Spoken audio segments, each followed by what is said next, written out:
What's happening, betters? In this video, I'm going to give you the best bets to be had this weekend in both rugby and boxing. Some nice plus money prices in there as well. So make sure to stick around as we do a deep dive into some of the key matchups for this weekend, both on the pitch and in the ring. Now, I had to take last weekend off for this show as I had some family engagements I needed to take care of, but it certainly wasn't a weekend off in either rugby or boxing, with the top four getting settled over in the English Premiership ahead of this weekend's semi-final matchups. Actually, Bath polishing off the Bristol Bears in the first of those semi-finals last night. And over in MLR, Major League Rugby, the Chicago Hounds go on top of the Eastern Conference after Wednesday's close win over Houston, while Utah similarly did damage last weekend against the worst team probably in all of world rugby now, to be honest, in the Carolina Anthem, putting Utah now top of the West themselves. In terms of boxing last weekend, huge upset with Calaplant losing to Armando Resendez over in Las Vegas on that Jamal Charlo versus Thomas Lamana card.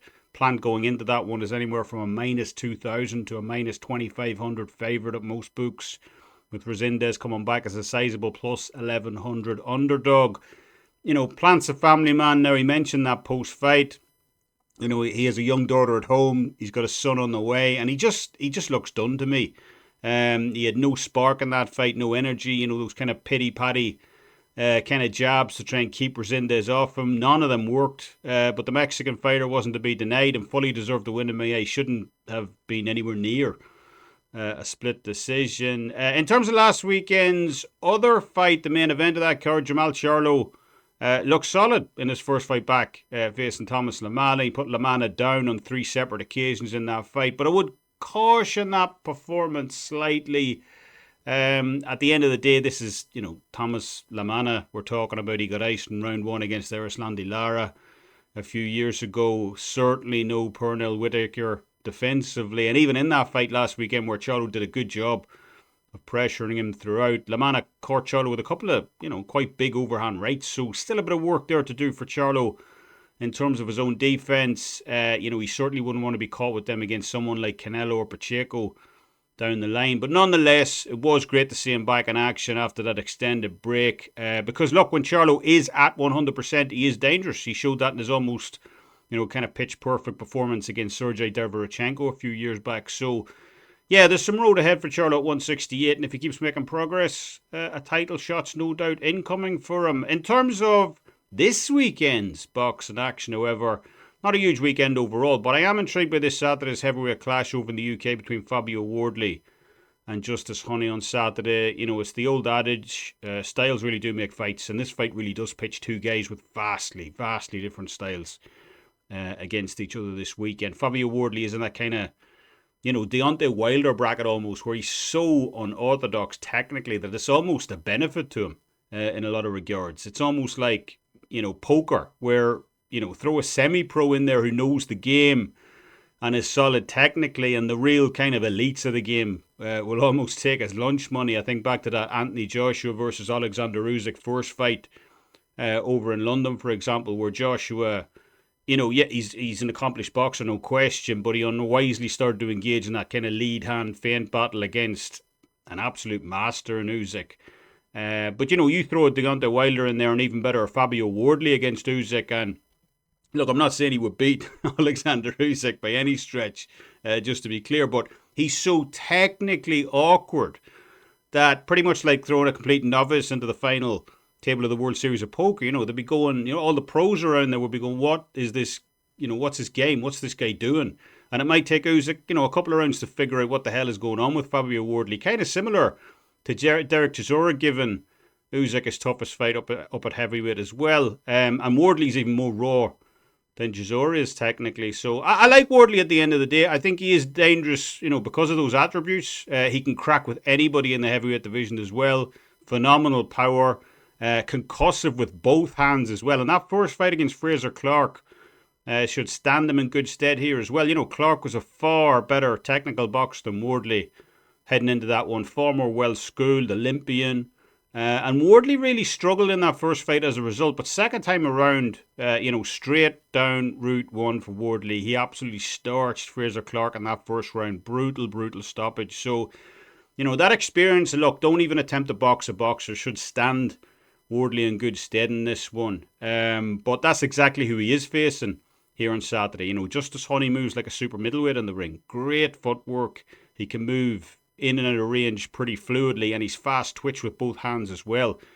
Decorated amateur on top of that. So both men are going to know what to expect from the other one this weekend. There's no way Huni is going to stand and trade with the likes of Wardley. And as I said before, I believe Wardley has kind of learned his lesson from that first fight against Fraser Clark.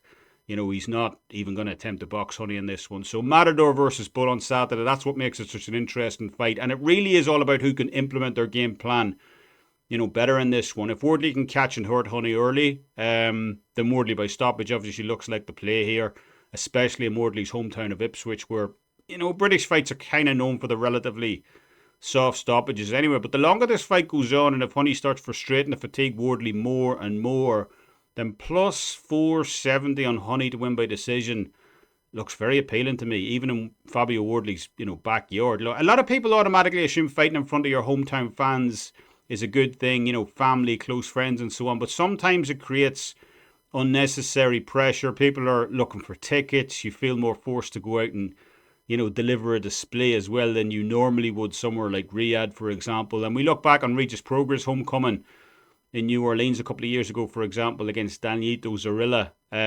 He looked awful in that fight. And he mentioned something like that post-fight as well, where, you know, family and friends, can you get me, you know, ringside pass? Can you get me tickets? It just distracts you ahead of the job you're supposed to do. And he should have lost that fight, to be honest. So, very, very interesting fight here on Saturday. Plenty of intangibles with that hometown factor added in. But while Fabio Wardley certainly has enough power to end this one early on Saturday night, at current prices, and it's all about the price at the end of the day, I believe that plus 470, and I believe that's come down from plus 550 at the very start of the week on Justis Huni to win by decision.